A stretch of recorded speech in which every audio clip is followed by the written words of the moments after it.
నిన్న మన ఒక ఆయన ఇక్కడికి వచ్చిపోయాడు. ఈ విషయాన్ని కూడా మీతో పంచుకోవాలి.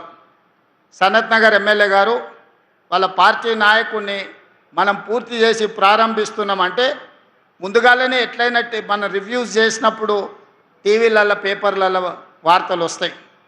వచ్చే నెలలో ముఖ్యమంత్రి గారు లేదా వైద్య ఆరోగ్య శాఖ మంత్రి ఉప ముఖ్యమంత్రి గారు సనత్ నగర్ హాస్పిటల్ని ప్రారంభించబోతుండు అని టీవీల పేపర్లో చూడంగానే పొద్దున్నే లేస్తున్నారు, పగటి వేషగాళ్ళలాగా తయారవుతున్నారు, ఇక్కడికి వచ్చి హడావిడి చేస్తున్నారు. ఆ సనత్ నగర్ ఎమ్మెల్యే గారు కేటీఆర్ గారిని తీసుకొచ్చి హాస్పిటల్ అంతా అక్కడ ఇక్కడ కళ్ళు తిరిగి చూసిండు. ఇది మేమే కష్టపడి కట్టినాం, రేవంత్ రెడ్డి గారు ప్రారంభిస్తున్నాడని ఆరోపణ చేసిండు. నాకేం అభ్యంతరం లేదు. అట్లీస్టు వాళ్ళ ఆత్మ పరిశీలన చేసుకోవడానికన్నా పర్యటన పనికొస్తుంది. అయితే ఇది అయిన తర్వాత ఆ సనత్ నగర్ ఎమ్మెల్యే గారు చెప్పి ఈ వెనకాలనే ఎర్రగడ్డ మెంటల్ హాస్పిటల్ ఉంటుంది, ఒకసారి పోయి చూసిపోదామని. మనోనికి బుర్ర తక్కువ కదా, ఆలోచన ఉండదు కదా, దబదబా లోపలికి పోయాడు. లోపలికి పోతే అక్కడ అందరూ ఎవరి పనులు వాళ్ళు చేసుకుంటారు. ఒక పెద్ద మనిషి కళ్ళు మూసుకొని ధ్యానం చేస్తున్నట్టుగా ఆయన గత జ్ఞాపకాలను కుటుంబాన్ని గుర్తు చేసుకుంటూ ఆయన డీప్ ట్రాన్స్లో ఉంటే ఈ సనత్ నగర్ ఎమ్మెల్యే గారు పోయి ఊరుకుండక ఆయన భుజం తట్టి తాత తాత అని లేపిండు. కళ్ళు తెరిచి చూసిండు ఇద్దరు. ఏం సంగతి బిడ్డ అంటే, మా సార్ని గుర్తుపట్టినావు అని నేను చూపించాను. లేదు బిడ్డ నేను గుర్తుపట్టలేదు అన్నాడు. ఆ సార్కు విపరీతమైన కోపం ఉక్రోషం వచ్చింది. నన్ను గుర్తుపట్టవా తెలంగాణలో ఉండి, నా సంగతి మా నాయన సంగతి నీకు తెలియదా, నన్ను ఎట్లా గుర్తుపట్టవని. లేదు బిడ్డ నిజంగానే నేను గుర్తుపట్టలేదంటే, ఇగో ఆ టిమ్స్ సనత్ నగర్ కట్టింది నేనే, అల్వాల్ టిమ్స్ కట్టింది నేనే, ఎల్బీ నగర్ టిమ్స్ కట్టింది నేనే, అయినా నన్ను గుర్తుపడతలేవా అన్నాడు. ముసలాయన నింపాదిగా ఊకుండు బిడ్డ ఊకుండు, నేను వచ్చినప్పుడు కూడా ఈ లోపలికి వచ్చినప్పుడు చార్మినార్ నేనే కట్టినా, గోల్కొండ నేనే కట్టినా, హైదరాబాదు నగరాన్ని నేనే నిర్మించిన చెప్పేటోని, డాక్టర్లు గుర్తుపట్టిర్రు, నా తిక్క కాస్త ఎర్రిగా మారిందని కరెంటు వైర్లు పెట్టి షాక్ ఇవ్వగానే ఇప్పుడు జర్ర సోయిలకు వచ్చిన, ఇక తొందరలోనే నేను ఇంటికి పోతున్నా బిడ్డ, నీకు కూడా ఈడ చేరితే ఒక వారం ఉంటే అతను ఏమనుకుంటున్నాడంటే ఇతను కూడా ఎర్రిలేసి తిక్కతోని ఎర్రగడ్డకు వచ్చిండు అనుకొని, నీకు కూడా ఏం కాదు బిడ్డ, డాక్టర్లు మంచోళ్ళు ఉండ్రు, ఈ కరెంటు వైర్లు పెడితే వారంలో నీకు నిజం అర్థమవుతుందని చెప్పిండు. గట్లున్నది ఆయన గట్టిన అనే కథ. నువ్వు కడితే 10 ఏళ్ళు టెంకాయ కొట్టనిక రిబ్బన్ కట్ చేయనిక నీకు సమయం దొరకలేదా?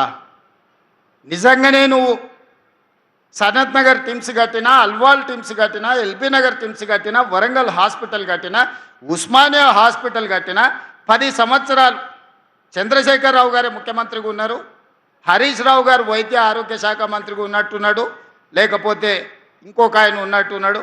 మీ కుటుంబమే ఉంది కదా, మీరెందుకు రిబ్బన్ కట్ చేయలేదు, మీరు ఎందుకు ప్రారంభించలేదు, ఎందుకు మీరు పేదల కోసం సేవలు అందించాలనే ప్రయత్నం చేయలేదు?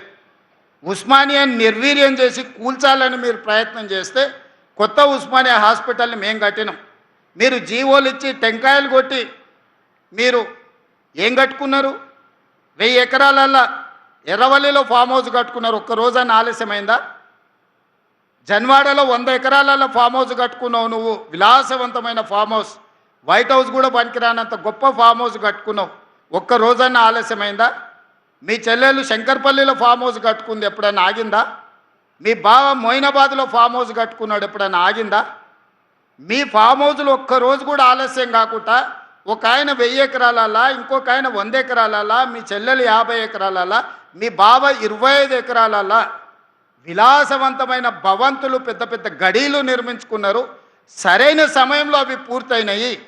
కానీ మా పేదలకు అందించే ఒక్క హాస్పిటల్ అన్న మీరు కట్టి చూపించిండ్రా, పూర్తి చేసిండ్రా, ప్రారంభించిండ్రా, పేదలకు వైద్యాన్ని అందించిండ్రా?